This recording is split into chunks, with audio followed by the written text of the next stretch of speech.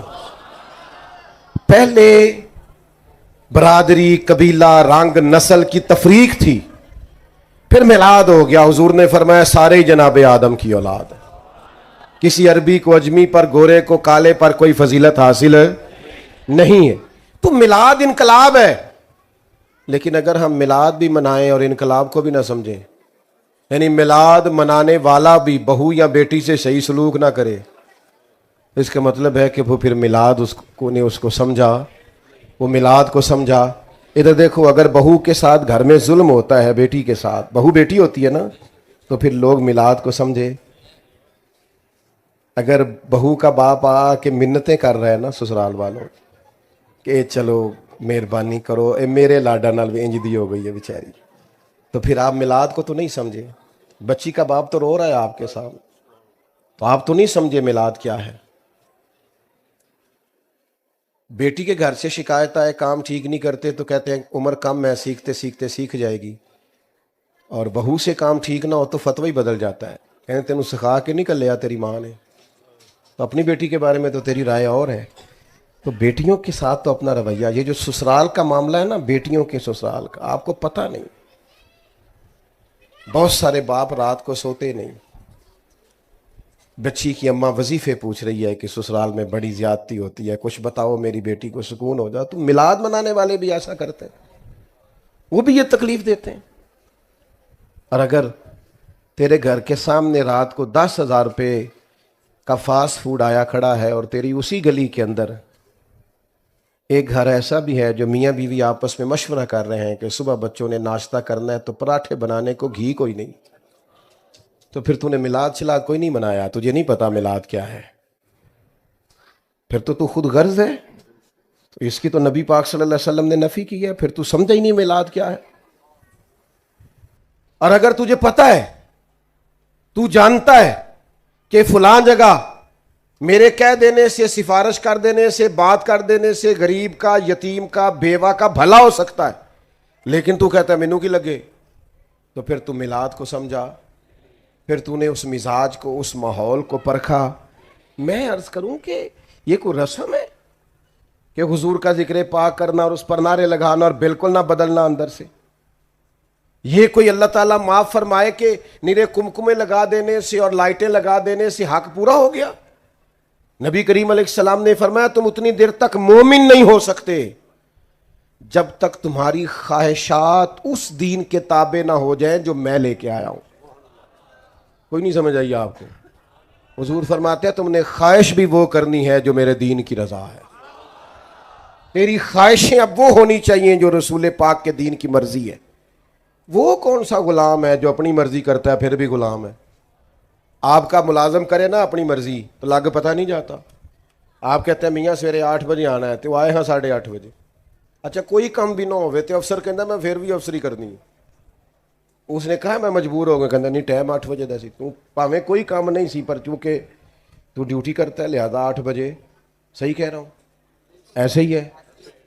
پھر وہ درمیان میں اونگ بھی نہیں سکتا، سو بھی، چھٹی سے پہلے کوئی ذاتی کام بھی کر سکتا۔ یہ حضور کے غلام ہیں ہم۔ نبی کریم نے فرمایا فجر میں مسجد آؤ، کہنا میرے لیے دعا کریا کرو میں نماز پڑھا۔ میں کہا واہ بھائی واہ، کیا بھولا ہے تو، باقی سارے کام تو بغیر دعا کے کرتا ہے، اور نماز کا کہا تو کہتا ہے دعا کریا کرو۔ تو میں تو اب چونکہ تھوڑا سا خشک ہوں تو بعدوں کا سخت بات بھی کر دیتا ہوں سمجھانے کے لیے، کیونکہ کڑوی دعائی کا بھی ایک دوست کو میں اکثر کہتا نماز پڑھو، وہ ہر دفعہ مجھے کہتا دعا کرو میں نمازی ہو جاؤں۔ میں کہ تو سرکاری ملازم ہے، ہر مہینے تیری تنخواہ بینک کے چوندی، تو کدی نہیں دعا کرائی کہ دعا کرو میں لین ٹر جا، میرا دل نہیں کرتا تنخواہ لین کرائی کدی کسی نے؟ نماز دی دعا کرا دینا، کیا مذاق بنایا ہوا ہے۔ آپ نے جو اہمیت اپنے کاروبار اور ڈیوٹی کو اور دکان کو دی ہے وہ آپ نے دی ہوتی نا کبھی نماز کو، یہ بات ہی نہ کرتے۔ تو غلام ہے اور تو سویا رہا، یہ کیسے ہو گیا؟ ڈرائیور سویا رہے نا آپ کا، آپ نے کہیں جانا ہو تو آپ اسے کہیں گے میاں صاحب کر، میں نے نکلنا تھا، تو سو رہا تھا، جرت ہے اس کی، وہ تو بیچارہ ٹاکی شاکی لے کے پہلے کھڑا ہوتا ہے کہ صاحب آ رہے ہیں۔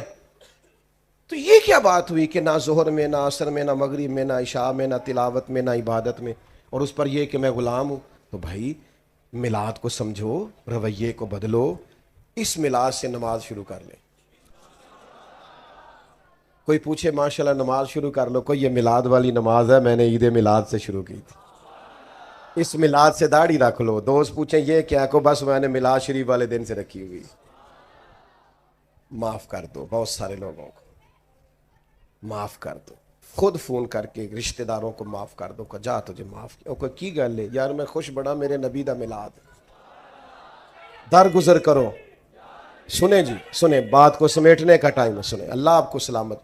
بھائی کچھ عملی کام کرو میلاد کے موقع پر، جس سے فرق پڑے کہ ہم سچ مجھ میں میلاد منا رہے ہیں، ورنہ محض نعرے لگانا اور محض یہ کرنا، اس کی ہم نفی نہیں کرتے، لیکن جب تک عملی تقاضوں پہ نہیں نہ آئیں گے اتنی دیر تک پھر ہمیں ذاتی طور پہ بھی اس کا وہ نفع نہیں ہوگا جو کہ ہونا چاہیے۔ میں توقع کروں کہ آپ آج سے درود شریف پڑھیں گے؟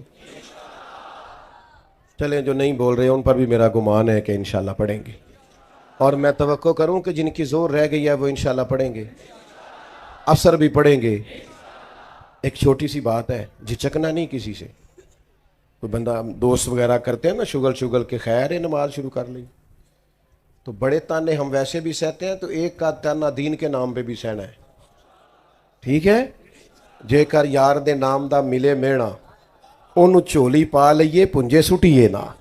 یہ تانے تو سنبھال کے رکھنے والے ہیں۔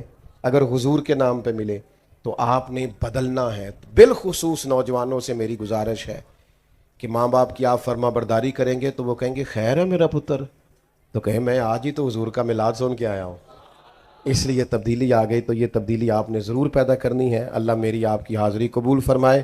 اب ہم نے بالکل اطمینان سے نکلنا ہے جی، آپ مسجد کا ادب آپ نے قائم رکھنا ہے۔ سلام ہوگا اور حضرت دعا کریں گے۔